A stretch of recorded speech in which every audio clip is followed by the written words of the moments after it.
My dear friends, welcome in vision chemistry classes. आज की class में पढ़ेंगे लेंथेनाइड तथा एक्टेनाइड में अंतर। ठीक है जो कि डी एंड एफ ब्लॉक वाली चैप्टर से है। ठीक है, बहुत इंपॉर्टेंट क्वेश्चन है, जरूर सीखिए। और इसे मैं बहुत ही इजी ढंग से आपको बताने जा रहा हूं जो कि आपको एक बार में ही समझ में आ जाएगा। ठीक है, बहुत ही इजी ढंग से बता रहा हूं और एग्जाम के लिए बहुत इंपॉर्टेंट क्वेश्चन है, ध्यान रखना। तो देखते हैं लेंथेनाइड और एक्टेनाइड में डिफरेंस का डिटेल। इसके पहले आप लोग मेरे चैनल में अगर नए हैं तो चैनल को सब्सक्राइब जरूर कर लीजिए। ठीक है, और देखते हैं लेंथेनाइड और एक्टेनाइड में अंतर का डिटेल। ओके, तो देखिए डिफरेंस पढ़ रहे हैं लेंथेनाइड तथा एक्टेनाइड में अंतर। ठीक है, लेंथेनाइड तथा एक्टेनाइड में अंतर पढ़ रहे हैं। तो यहां पर देखें, दो कॉलम बनाया है, लेंथेनाइड और एक्टेनाइड। लेंथेनाइड एंड एक्टेनाइड के दो कॉलम हैं। पहला कॉलम लेंथेनाइड का है और दूसरा कॉलम एक्टेनाइड का है।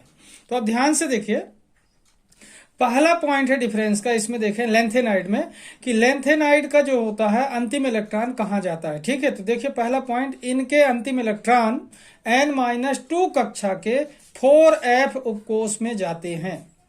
इनके अंतिम इलेक्ट्रॉन N-2 कक्षा के 4f उपकोष में जाते हैं। क्यों जाते हैं? क्योंकि लेंथेनाइड 4f सीरीज में रखे गए हैं और एक्टेनाइड 5f सीरीज में रखे गए हैं। इसीलिए, क्योंकि लेंथेनाइड के जो लास्ट इलेक्ट्रॉन होते हैं कहां इंटर करते हैं? 4f सबसेल में। ठीक है, और एक्टेनाइड के कहां इंटर करते हैं? 5f सबसेल में। इसलिए उसे 5f सीरीज में रखा गया है, ध्यान रखना है। तो एक बार फिर से देखिए, इनके अंतिम इलेक्ट्रॉन N-2 कक्षा के 4f उपकोष में जाते हैं और एक्टेनाइड में देखें, इनके अंतिम इलेक्ट्रॉन N-2 कक्षा के 5f उपकोष में जाते हैं। इसलिए इनको 5f सीरीज में रखा गया है। ठीक है, अब देखें सेकेंड पॉइंट, ये लेंथेनम के बाद आते हैं। लेंथेनाइड इसीलिए बोले जाते हैं, ये लेंथेनम के बाद आते हैं और ये एक्टेनम के बाद आते हैं। ठीक है, दूसरा पॉइंट हुआ। पहला पॉइंट क्या हुआ? N-2 कक्षा के 4f उपकोष में इंटर करते हैं लास्ट इलेक्ट्रॉन, N-2 कक्षा के 5f उपकोष में लास्ट इलेक्ट्रॉन इंटर करते हैं। ये लेंथेनम के बाद आते हैं, ये एक्टेनम के बाद आते हैं। पॉइंट नंबर थर्ड देखिए कि इनकी सामान्य ऑक्सीकरण अवस्था +3 है तथा +2 और +4 अवस्था भी प्रदर्शित करते हैं। ध्यान रखना, सामान्य ऑक्सीकरण अवस्था कितनी है? +3। एक्टिनाइड्स की भी +3 सामान्य ऑक्सीकरण अवस्था है, मतलब दोनों की सामान्य ऑक्सीकरण अवस्था +3 है। लेकिन इसके अतिरिक्त अंतर क्या है ये देखना है। तो देखिए, इनकी सामान्य ऑक्सीकरण अवस्था +3 है तथा +2 +4 अवस्था भी प्रदर्शित करते हैं।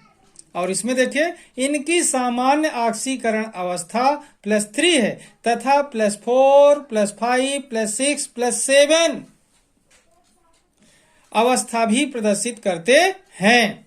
तो क्या फर्क यहां पर अंतर क्या समझ आ रहा है कि +3 तो इसकी भी सामान्य ऑक्सीकरण अवस्था है और इसकी भी सामान्य ऑक्सीकरण अवस्था +3 है, लेकिन ये +2 और +4 भी प्रदर्शित करते हैं और ये +2 नहीं करते, +4 +5 +6 +7 तक ऑक्सीकरण अवस्था प्रदर्शित करते हैं एक्टेनाइड। ओके, अब देखते हैं पॉइंट नंबर फोर्थ, संकुचन की क्षमता कम होती है। लेंथेनाइड में संकुचन कॉन्ट्रैक्शन कम होता है, संकुचन की क्षमता कम है। अब लेंथेनाइड के बाद एक्टेनाइड में देखिए, संकुचन की क्षमता अधिक है। संकुचन की क्षमता क्या है? इनमें अधिक होती है।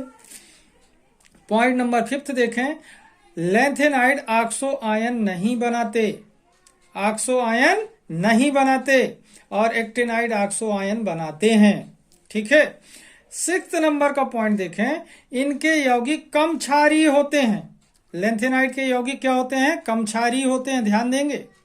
इनके यौगिक कम क्षारीय होते हैं और इनके यौगिक अधिक क्षारीय होते हैं।